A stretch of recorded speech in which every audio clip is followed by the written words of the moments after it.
ایک ترک مسلمان مسجد نبوی شریف کے احاطے میں کھڑے ہو کر اپنا آنکھوں دیکھا واقعہ بیان کرتا ہے۔ وہ کہتا ہے کہ میں وہاں کھڑا دیکھ رہا تھا کہ 4 پولیس والے کسی کا انتظار کر رہے ہیں۔ پھر ایک شخص نمودار ہوا تو پولیس والوں نے بھاگ کر اسے قابو کر لیا اور اس کے ہاتھ جکڑ لیے۔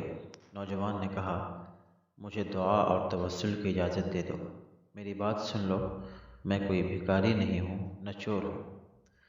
پھر وہ جوان چیخنے لگا، میں نے اسے دیکھا تو ایسا لگا جیسے میں اسے جانتا ہوں۔ میں بتاتا ہوں کہ میں نے اسے کیسے پہچانا۔ دراصل میں نے اسے کتنی ہی دفعہ بارگاہ رسالت میں روتے ہوئے دیکھا تھا۔ یہ ایک البانوی نوجوان تھا جس کی عمر 35 یا 36 سال کے درمیان تھی۔ اس کے سنہرے بال اور ہلکی سی داڑھی تھی۔ میں نے پولیس والوں سے کہا، جب اس کا کوئی جرم نہیں ہے تو تم اس کے ساتھ ایسا کیوں کر رہے ہو؟ آخر کیا الزام ہے اس پر؟ انہوں نے مجھے کہا، ارے وہ ترک، تو پیچھے ہٹ، اس معاملے میں بولنے کا تجھے کوئی حق نہیں۔ لیکن میں نے پھر سے کہا، آخر اس کا تمہارے ساتھ کیا مسئلہ ہے؟ کیا اس نے کوئی چوری کی ہے؟ انہوں نے کہا، نہیں، یہ بندہ 6 سال سے ادھر مدینہ شریف میں رہ رہا ہے، لیکن اس کا یہ قیام غیر قانونی ہے۔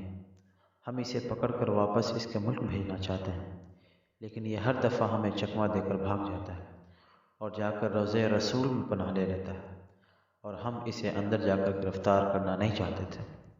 میں نے پوچھا، تو اب اس کے ساتھ کیا کروں؟ کہنے لگے، ہم اسے پکڑ کر جہاز پر بٹھائیں گے اور واپس البانیہ بھیج دیں گے۔ نوجوان مسلسل روئے جا رہا تھا اور کہہ رہا تھا، کیا ہو جائے گا اگر تم مجھے چھوڑ دو گے تو؟ دیکھو، میں کوئی چور نہیں ہوں، میں کسی سے بھیک نہیں مانگتا، میں تو ادھر بس محبت رسول میں رہ رہا ہوں۔ پولیس والوں نے کہا، نہیں، ایسا جائز نہیں ہے۔ نوجوان نے کہا، اچھا مجھے ذرا آرام سے رسول اللہ صلی اللہ علیہ وسلم سے ایک عرض کر لینے دو۔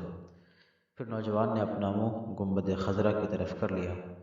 پولیس والوں نے کہا، چل کہہ جو کہنا ہے۔ تو نوجوان نے گنبد خضرا کی طرف دیکھا اور جو کچھ عربی میں کہا میں نے سمجھ لیا۔ وہ نوجوان کہہ رہا تھا، یا رسول اللہ، کیا ہمارے درمیان اتفاق نہیں ہوا تھا؟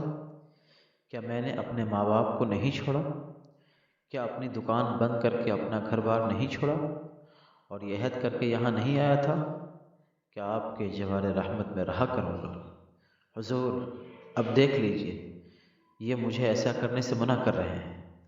یا رسول اللہ، یا رسول اللہ، آپ مداخلت کیوں نہیں فرماتے؟ یا رسول اللہ، آپ مداخلت کیوں نہیں فرماتے؟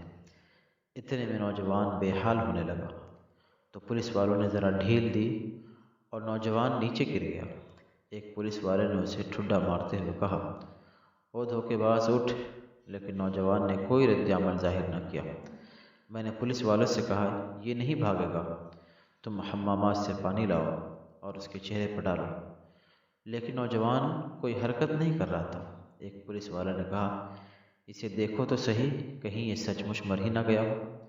دوسرا پولیس والا کہنے لگا، اسے ہم نے کون سی ایسی ضرب لگائی ہے جس سے یہ مر جائے؟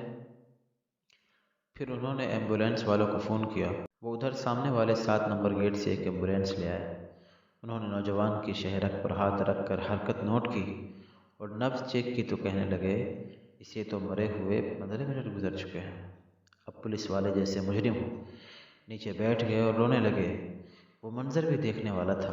ان میں سے ایک تو اپنے دونوں زانوں پر ہاتھ مارتے ہوئے کہتا تھا، ہائے، ہمارے ہاتھ کیوں نہ ٹوٹ گئے؟ کاش ہمیں معلوم ہوتا کہ اسے رسول اللہ صلی اللہ علیہ وسلم سے اتنی شدید محبت ہے۔ ہائے، ہمارے ہاتھ کیوں نہ ٹوٹ گئے؟ اس کے بعد ایمبولینس والوں نے اسے وہاں سے اٹھا لیا اور جنت البقیع کی طرف تجہیز و تکفین والے حصے میں لے گئے۔ غسل کے وقت میں بھی وہیں موجود تھا۔ میں انہیں کہتا تھا، مجھے بھی ہاتھ لگانے دو، مجھے بھی اس کی چارپائی کو اٹھانے دو۔ جب جنازہ تیار ہو کر نماز کے لیے جانے لگا تو پولیس والوں نے مجھے کہا، ہم نے جتنا گناہ اٹھایا ہے بس اتنا کافی ہے، اسے ہمارے سوا اور کوئی نہیں اٹھائے گا۔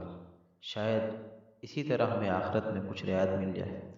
میرے سامنے ہی وہ نوجوان بار بار کہہ رہا تھا، یا رسول اللہ، آپ مداخلت کیوں نہیں فرما رہے؟ دیکھا، رسول اللہ صلی اللہ علیہ وسلم نے مداخلت فرما دی اور ملک الموت نے اپنا فریضہ ادا کر کے اسے آپ تک ہمیشہ کے لیے پہنچا دیا۔ اللہ ہمیں اپنے حبیب صلی اللہ علیہ وسلم کی ویسی ہی محبت عطا فرمائے جیسی اس البانی نوجوان کو عطا فرمائی تھی۔